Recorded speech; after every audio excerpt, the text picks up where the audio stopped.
एक छोटे से गांव में रामू नाम का एक गरीब पकौड़ी वाला रहता था। वह हर सुबह अपनी छोटी सी ठेली लगाकर गर्मा गर्म पकौड़ियां बेचता था। उसकी पकौड़ियां पूरे गांव में मशहूर थीं, लेकिन रामू की सबसे बड़ी खासियत उसकी ईमानदारी थी। रामू रोज सुबह जल्दी उठता, अपनी पत्नी की मदद से पकौड़ियां बनाता और ठेली लेकर बाजार चला जाता। एक दिन दोपहर के समय गांव का एक अमीर व्यापारी उसकी ठेली पर आया। उसने बहुत सारी पकौड़ियां खाईं और जल्दी में पैसे देकर चला गया। कुछ देर बाद रामू ने पैसे गिने तो वह हैरान रह गया। व्यापारी ने गलती से 500 रुपए की जगह 5000 रुपए दे दिए थे। रामू के मन में एक पल के लिए विचार आया, इन पैसों से मैं अपनी ठेली ठीक करवा सकता हूँ और घर के लिए राशन भी खरीद सकता हूँ। लेकिन अगले ही पल उसने सोचा, जो पैसा मेरा नहीं है उसे रखना गलत होगा। रामू ने ठेली बंद की और व्यापारी को ढूंढने निकल पड़ा।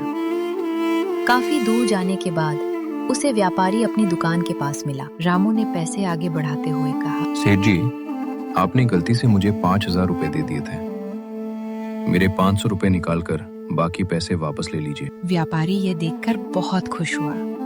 उसने कहा, रामू, आज के समय में इतने पैसे वापस करना आसान नहीं है। तुम सच में बहुत ईमानदार हो। व्यापारी ने रामू को इनाम देने के लिए कुछ पैसे देने चाहे, लेकिन रामू ने केवल इतना कहा, सेठ जी, मैंने वही किया है जो हर इंसान को करना चाहिए। व्यापारी रामू की बात से बहुत प्रभावित हुआ।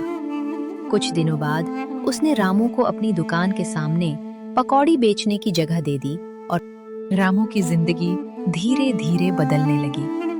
उसकी पकौड़ियों की बिक्री बढ़ गई और उसने अपनी छोटी सी दुकान खोल ली। एक दिन गांव का एक बच्चा रामू से बोला, चाचा, अगर आप वो 5000 रुपए रख लेते तो क्या होता? रामू मुस्कुराकर बोला, बेटा, पैसे कुछ समय की खुशी देते हैं, लेकिन ईमानदारी जीवन भर सम्मान देती है। उस दिन से गांव के लोग रामू को सिर्फ पकौड़ी वाला नहीं, बल्कि ईमानदार रामू के नाम से जानने लगे।